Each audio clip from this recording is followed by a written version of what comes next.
Good evening, everybody. It is time for the Georgia Show. Tonight, we will talk about the effect of Kirby Smart speaking at halftime and how the Dogs believe every word he says. Is it a good sign that the Dogs could power through that at South Carolina, in the South Carolina game, rather?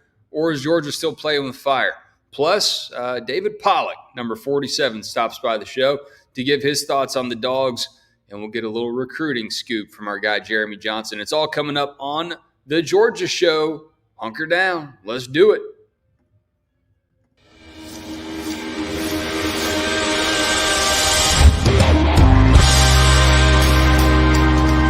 Better never rest. Counting colors in the sky. What a thrilling time to be alive. It's time for the Georgia Show. Palmer Toms, what's going on, my man? Let's talk about this Georgia football team here in a minute. I really want to start off the show about this viral clip from Kirby's halftime speech against South Carolina, and everyone's eating that up. So we'll start off right there. But before we get to it, let's get to our quick picks over here with Prize Picks. I sent a few recommended picks for the evening. Let's start with Bo Nix, 312.5 passing yards against Colorado, coming off of that emotional win against Colorado State. What do you think about the former Auburn quarterback, Palmer? That Colorado defense, especially minus Travis Hunter, cannot defend. Take the over. So if you're new to Prize Picks, it is a strategy fantasy game where you just pick more or less than the stat yardage that Prize Picks sets for you. And Bo Nix right here for this one against Colorado, 312.5. Right. We also had Will Shipley, Clemson running back, more or less than half a rushing touchdown against Florida State, the noon kick in Death Valley, Palmer. I'm excited to watch that one. That's the flip side of the 7:30 kick for Georgia is that we do get to watch some of those games. Man, I just feel like Florida State's defense is going to be jacked and ready to go, and they're not going to let the premier playmakers sneak up on them. So that's what makes me feel inclined to say that they will hold him out of the end zone. But I'll hear you out. Yeah, I mean, to me, I just think, you're right. He is a premier playmaker for them. And, if they're going to score at all, to me, it's Will Shipley. So, but, I don't know if you saw the video that I did going around on Twitter this week with him.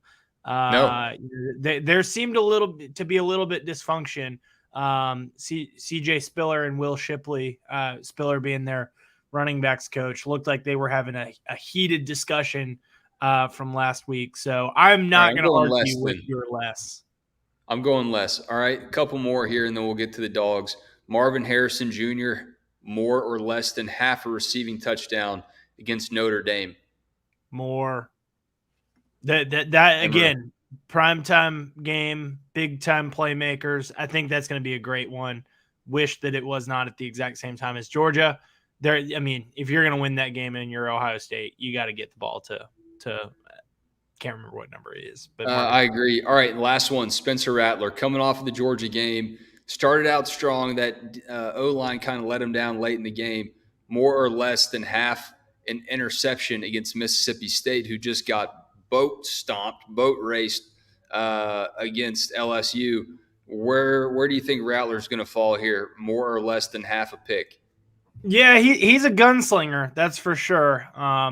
But he really impressed me this past week, even against a Mississippi State defense that's being led by a defensive-minded coach. Give me less. I think Spencer Rattler is a huge piece of this puzzle for South Carolina. I think he cleans it up too. All right, we going flex play or power play? I'm not feeling confident enough.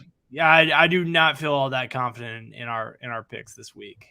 All right, we'll keep it at $20. We're nearing the end of the month, and Prize Picks will give us a little bit more scratch. I hope we're not the worst fan site of all the. Again, how did we checked in on it last week? How did we do last week?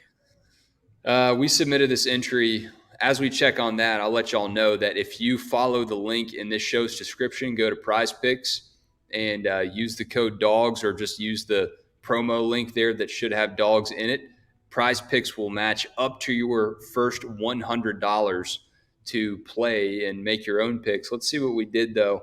A whole Benjamin Franklin. I can't find our old picks. Maybe transaction log.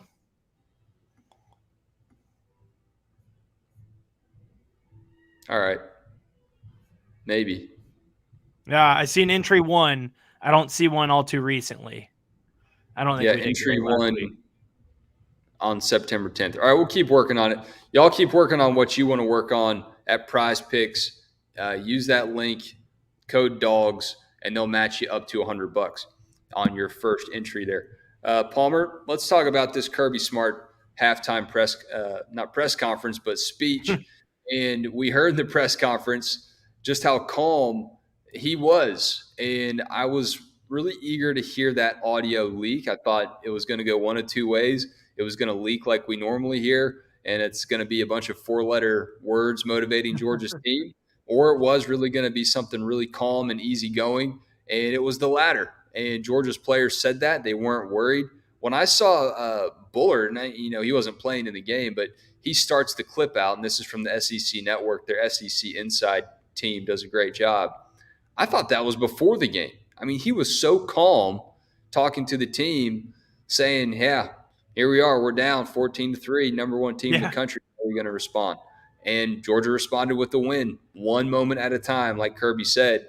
And I'm just curious now, is this a good sign that Georgia still has that muscle memory of games like Mizzou, games like Ohio State?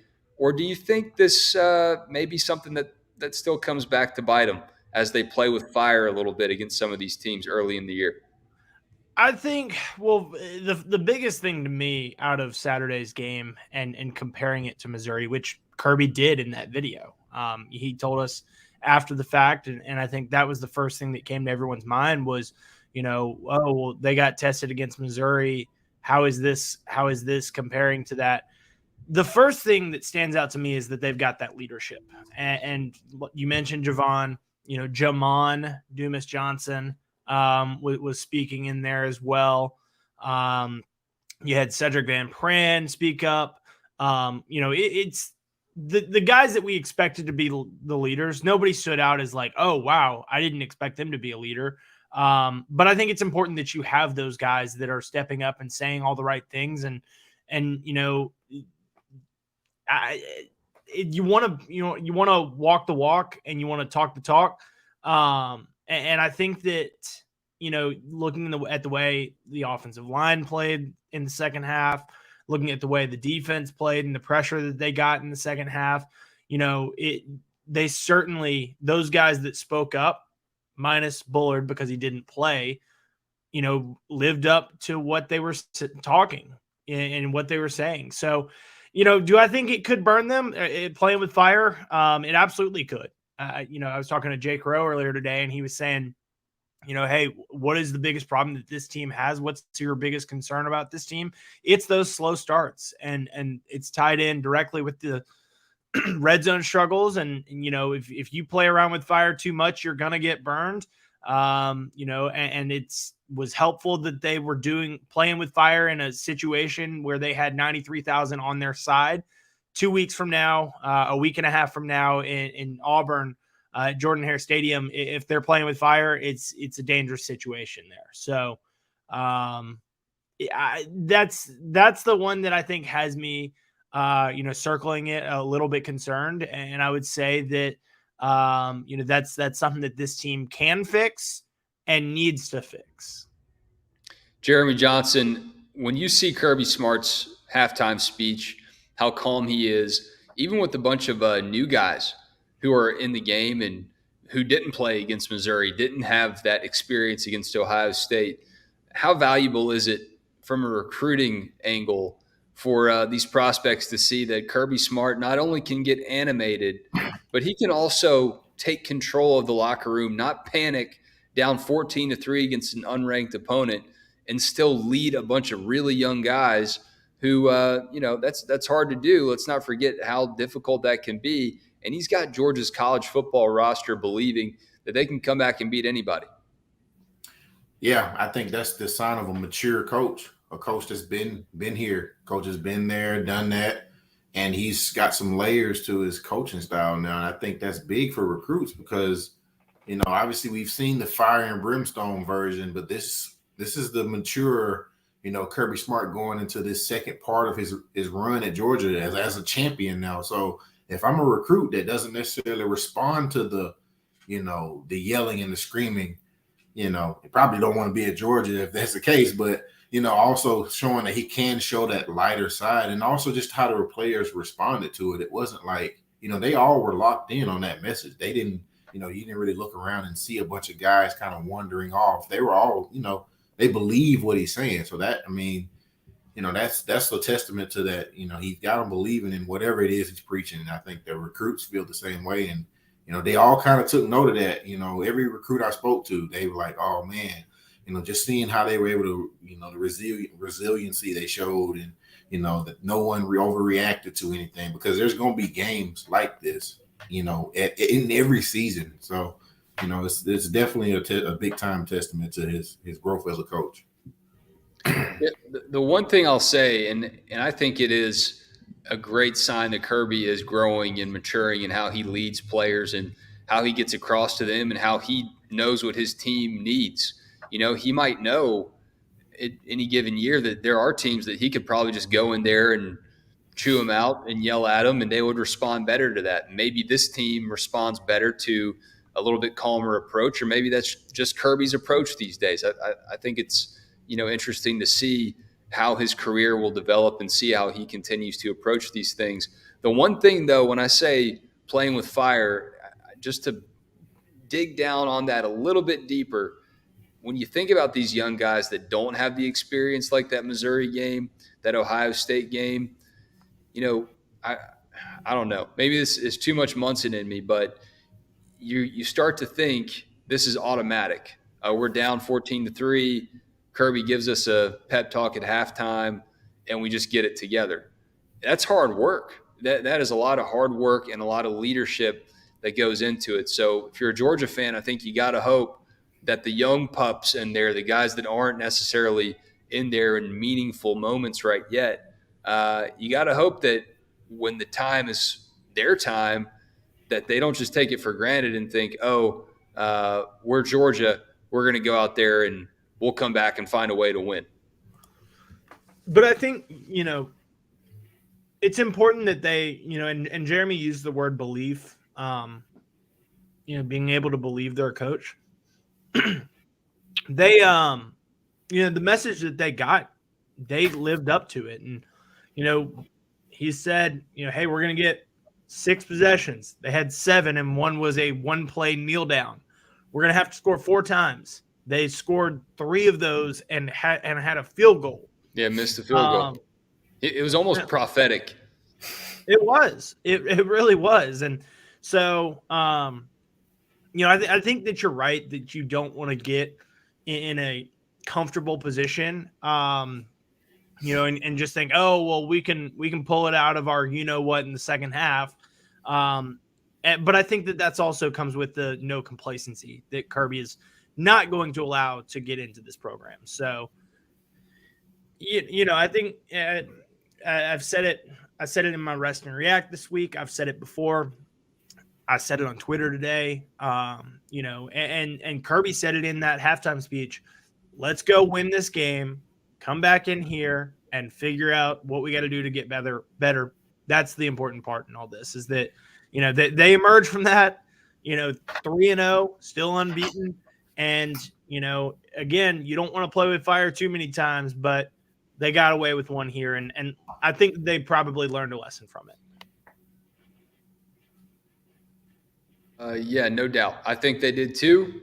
Just got to continue to get more confident and let that team that plays 2 quarters become the team that plays 3 and then become the team that plays 4. Because up to this point, Georgia hasn't done a 4-quarter game. So I'm excited to see the Dogs finally do that. Whenever they do, hopefully it's not too late. It's never too late to check out HelloFresh. And HelloFresh is a fantastic partner of ours now at On3 and at DawgsHQ. They sent just a delicious care package to my family over the last few days. And we picked the family style options, but you can pick healthy options. You can pick more savory options. You can pick whatever you want. But the thing about HelloFresh is they're going to get you food that is fresh. I mean, they live up to it. When you get HelloFresh, you know you're getting top-notch produce. Travels from the farm to your door in less than 7 days. I was skeptical. I've never done a meal service like this, but they had fresh tomatoes, fresh limes, fresh peppers, all this stuff to make some really delicious meals for our family. And right now in this football season, it calls for a new season of meals. HelloFresh has a fall lineup of delicious dinners and more to choose from. So take your pick from 40 weekly recipes that suit your lifestyle, from veggie to family friendly to fit and wholesome. Whatever you want to do, go on over to HelloFresh and use the code 50DAWGS for 50% off, plus 15% off the next 2 months of your HelloFresh orders. So go to HelloFresh.com, use the code 50DAWGS, or go to HelloFresh.com/50DAWGS and use that code for 50% off your order, plus 15% off the next 2 months. We got ours done. It took me about 10 to 15 minutes to cook dinner for me, my wife, and 2 kids, and it was fantastic. So y'all check out HelloFresh. We'll put the links to all these things in our show description. All right, guys, had the opportunity to speak with David Pollack. You know, he eats fresh as well. He probably just goes out and picks his own vegetables and harvests his own meat from local farms. I don't know what he does, but it's working. And Pollack had a lot of thoughts on Georgia, on Carson Beck, and what Georgia's got going on through 3 games. So I'm going to pull up this video here. Palmer, Jeremy, you can kick your feet up for a few minutes. We'll listen to what DP had to say and break it down after that. David Pollack, 3 games in for Georgia and 1 SEC game. I want to start out with Carson Beck. Everyone has a question about this guy and where he's progressing. I'll tell you where I'm coming from. I think that he's doing all right. I think he's doing all you can ask for a guy that's starting for the first time, starting in the league for the first time, and with a new offensive coordinator. It's hard to replace both of those components in a football team. What are you seeing from number 15 out there 3 games in? I'm with you. I'm not overreacting by any stretch. Listen, if you saw Stetson Bennett 3 starts in, you'd be like, I'm sorry. If you saw Stetson Bennett 10 starts in, Georgia fans were still complaining. So I think that the new system is a real thing. It's a real deal. Like learning that. I mean, if you remember, Carson Beck actually played with Monken's son in high school. So his relationship with Monken went way back and probably was more familiar, obviously, with the old offense than the new offense. I don't know if people notice this kind of stuff or not, but if you watch Edwards come back this past week, huge difference. And I say that he's not the most talented guy in the world, but he's their best running back. He's the best guy that sees it and turns 2nd and 7 to 2nd and 5. And I think that's a big deal. I would argue Bell might be the next best back, which is kind of crazy with the number 86. So I think they're kind of breaking in. I think what I see from the offense is I think Bobo's going to be willing to force feed Bowers, which is a great idea. I think the weapons with McConkey are going to get healthier. You're going to continue to get experience with Dom more experience with Dom down the road. You saw Ra, get more playing time. I think he'll continue to get playing time. And one thing I want you to look for in the future, and it's not going to happen for a little while, probably till the Auburn game, is when you get Lucky at tight end, this offense, when you get him back at tight end, listen, people don't know who Lucky is. He's one of the Lucky lineage, the triplets played back in the day for the Dogs. He's a tight end, and he's a dog. He's a dog. He's mean.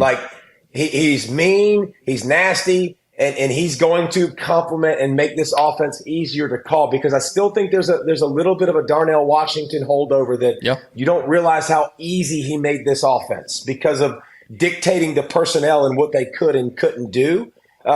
So I'm with you. Still a work in progress. I like what I've seen from Beck. And one thing, God, this is a long-winded answer, and I apologize.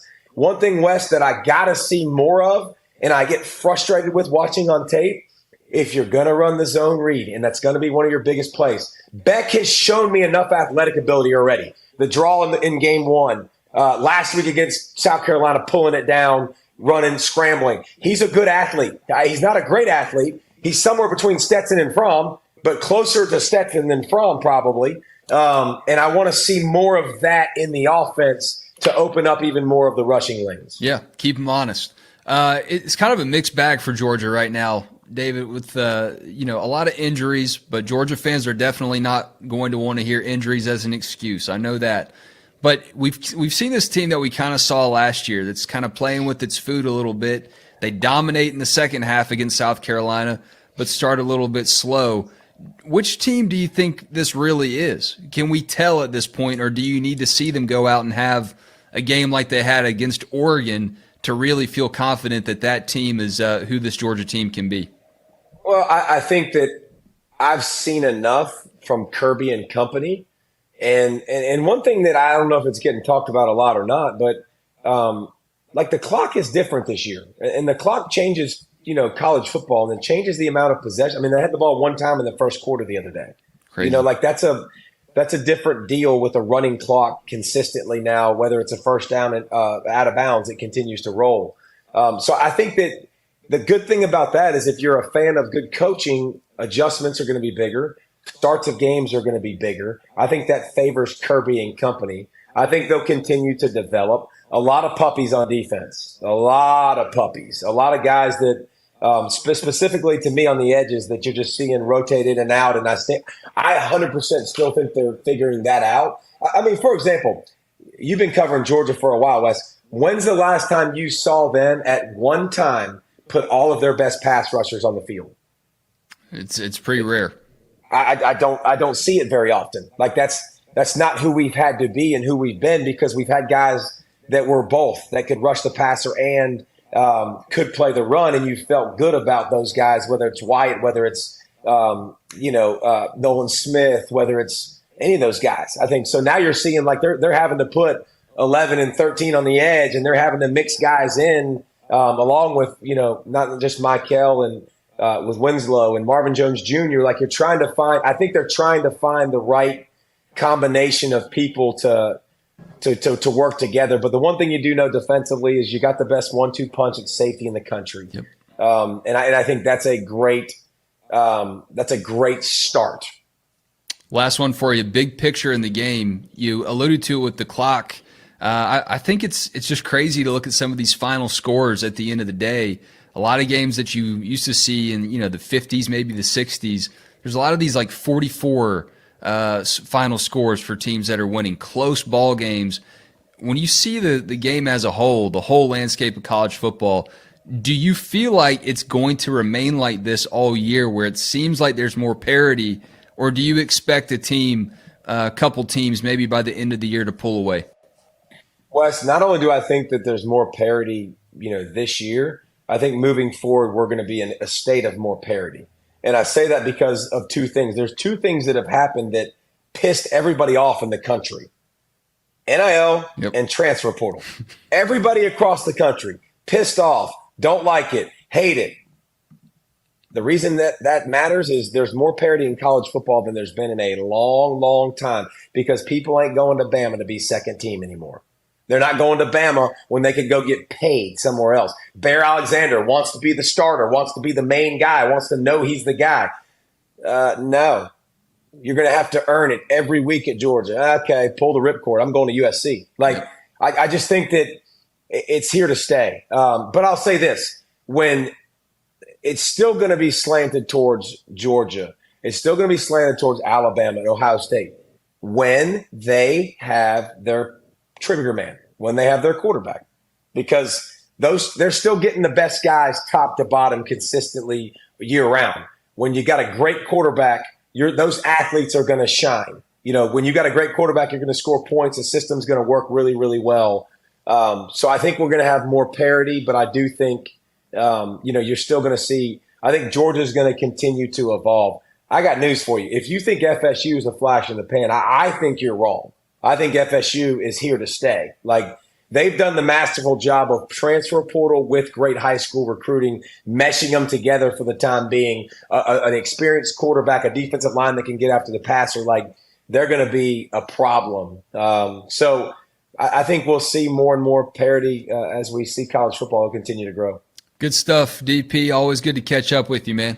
Talk soon. Appreciate you, Wes. All right, y'all. Any thoughts on that? Pollack with a couple hot takes there. Really jumping off the page with the Florida State thing there out of the blue, but a lot of great stuff on the Dogs. Lawson Lucky is a guy he's looking at once he gets healthy to come back and shake things up for the Georgia offense. A lot to break down there, but just your initial gut reactions, just top level, first thing that y'all thought of when you heard 47 talking there.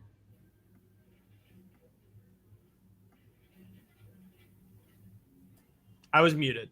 That was not at all who I thought he was talking about in that clip that you posted, Wes. I totally thought it was Deion Edwards, and Gotcha. I felt pretty good about it too. In fact, I thought I was spoiling it. So, Deion Edwards, no. Lawson Lucky, I do think that's a big piece of this offense that's missing. We saw the kind of impact that he had in the spring, and for Georgia to be able to use Brock Bowers in the way that they want to use him, they have to feel comfortable that they have tight ends behind him that can play. And right now they've got one scholarship guy that can play, and they run enough two tight end sets that they really don't have a ton of depth at tight end. And, TEU has gone, and now you are looking at it and you're like, well, maybe they're a little thin there right now because they don't have Lawson Lucky and they don't have Pierce Sperlin right now. So I agree with him there that Lawson Lucky is going to be a big part of this offense when he comes back. Absolutely agree with him that, when Javon Bullard is in there, that is two Thorpe Award caliber players back there on the defensive end in the secondary. And so, yeah, I mean, certainly interesting points there on the overall landscape of college football. And I do agree with him that Florida State is really solid. We're going to learn a lot about them this weekend when they take on Clemson. But, sure. I think what is so impressive about what Georgia has done the last 2 years, and what'll be interesting to see with Florida State and Texas and all these other teams, can you keep it up? Can you do it, for 12 weeks out of the year, 13 weeks out of the year, because you can have one great week. We've seen teams do it, but then we've seen teams go and lose. Look at Tennessee. I mean, the way that they slipped up against South Carolina, you can't do that and be a college football playoff team. So that's what's important about Florida State. I'd throw Texas in that same category. But I do think that those are two really good teams, and that there's a lot of parity in college football this year. What hit me was him talking about Lawson. Obviously, I've seen him play a lot in high school. So, seeing him, what he does as a blocker, on the perimeter, he was a dominant guy as a blocker. A lot of times I would go watch him, and Norcross didn't throw the football a lot. So people are like, man, this guy, he's just a blocking tight end. But, I mean, when he get his 3 to 5 targets, I mean, he did something with them a lot of times.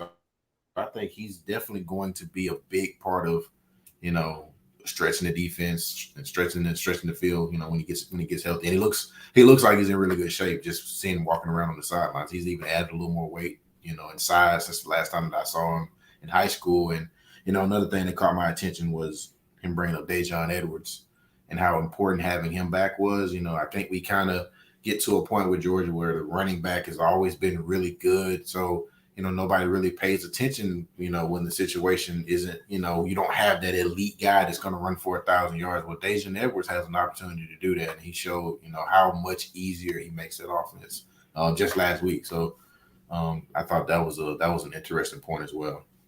Big picture, this is a guy that now has a lot of time to watch the Dogs, and he's enjoying his time, and he seems pretty confident in what Kirby and the gang have going, even if it's taken a little bit of time to get things revved up this season. So take that, how you will, Dogs fans. David Pollack has a lot of faith in this team, and he usually knows what he's talking about. All right, Jeremy, let's wrap up really quickly here.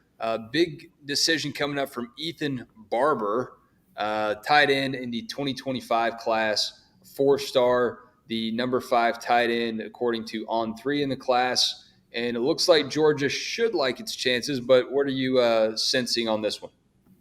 Yeah, that's kind of the sense that I'm getting. I think Georgia's been a program that's been in this recruitment from the start, and they've recruited him really hard. Obviously, they have one tight end committed in Elias Williams from Camden County, but this guy's a big time catch radius guy. He's gonna go up and get the football. He'll block as well. So he's one of those guys that's different enough from the other tight end committed that would make sense for Georgia. I know he's been to campus probably 8 or 9 times. I can't remember the exact number. So he's been on campus a lot.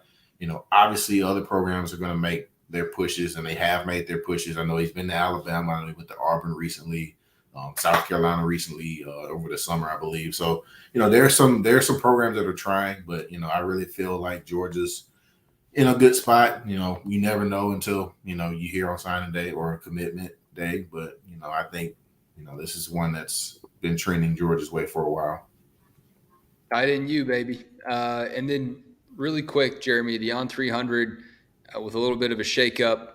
Big takeaways for Georgia prospects or commits on that one. Yeah, and seeing Nycard jump up was a really good sign. Well deserved. I got to go see him play a couple weeks ago, and man, he's really good at football. He's not a big guy. I mean, I think he may be 170 pounds, but just some of the things that he can do with the ball in the air, with the ball in his hands. I mean, they literally allow him to do some of everything. They tried a couple times to run reverses where he throws the football deep. I mean, he's the heartbeat of that football team. And I think, with his personality, I think people just kind of gravitate towards him. I think he will have that kind of impact at Georgia once he gets on the field. So, yeah, seeing him jump up was a big positive for anybody that roots for Georgia moving forward. No doubt. We also had Charles Power on our message board over at DawgsHQ. If you are a member, go check that out. He gave a little bit of insight into how he comes to his evaluations. And if you're not already subscribed to DawgsHQ as a premium member, you can check that out for $1 for 1 month, just to dip your toe in the water and see what we got going on behind the paywall over there. All right, let's take this thing home, fellas, and chop some wood. Palmer, I really liked what you said about big boy college football, and I'm going to kind of riff off of that. Everything that Deion Sanders does these days is now the forefront of college football coaching.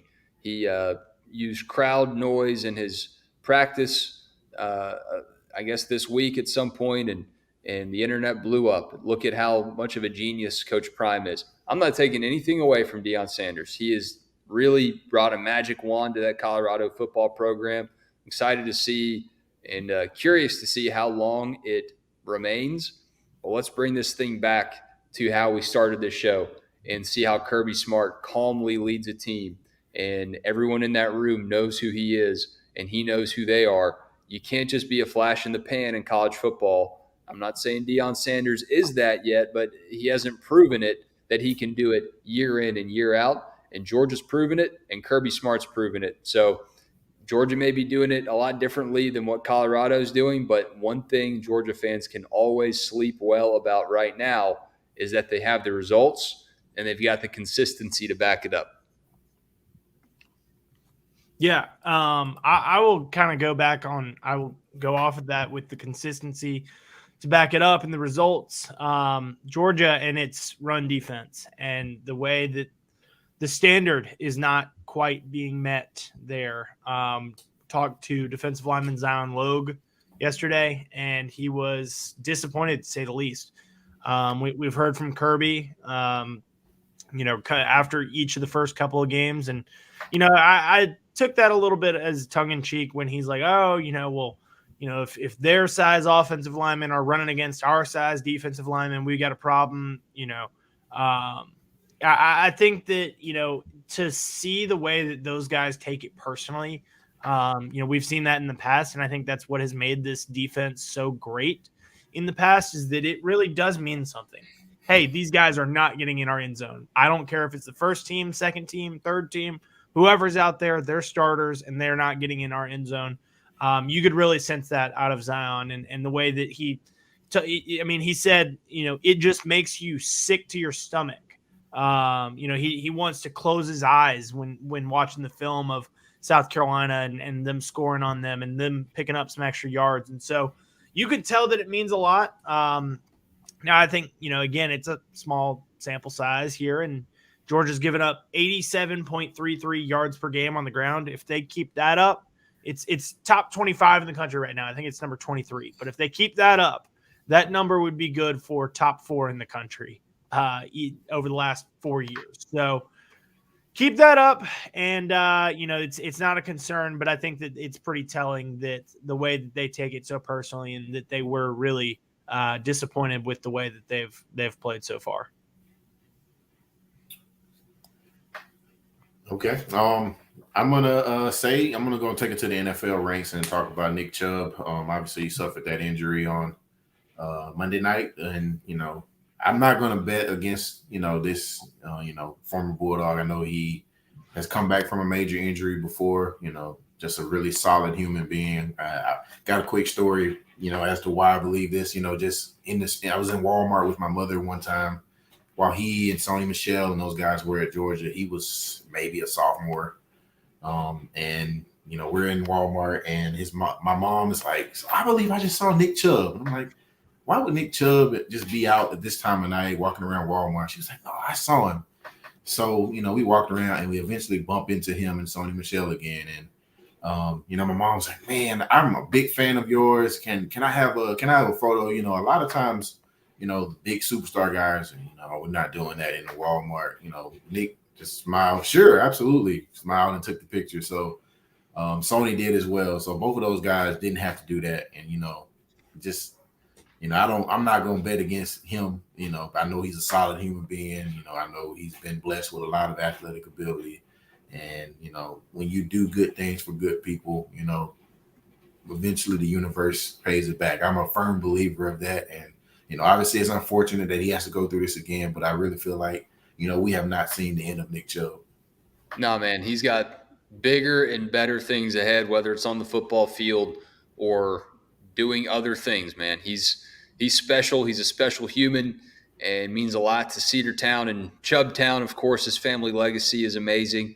So, yeah, we're all praying for Nick Chubb and all hated to see that. And it was hard to watch for a lot of us who know how good of a dude he is. And I'm pulling for him too. I won't count him out. He's a different fella. So let's see what Chubb does. Let's see what these dogs do. And I appreciate y'all tuning in for the Georgia show right here on DawgsHQ's YouTube channel. We'll be back Saturday night right after the Dogs game is over. I don't know how Jake Rowe's going to keep his eyelids open for that one. I'm going to have the espresso machine humming for about 3 hours to try and stay up late for it. But we'll be here, and then we'll be back on Sunday for another edition of the Georgia show like we are every Sunday. And then Bark After Dark returns 9 o'clock on Monday. For Palmer and Jeremy, appreciate your insight tonight, guys, and appreciate DP47 dropping by as well. Reward us with a like, subscribe, tell your buddies about it, and tell your friends about Pollack's convo here and our conversations too. There's a lot to like for this Georgia team. I think they're just on a slow ramp to success, and I think eventually we'll see this team pull away by the time the end of the season is here and right when you want to see your team hitting its stride. Thanks for joining us tonight. We'll see y'all again next time. Peace.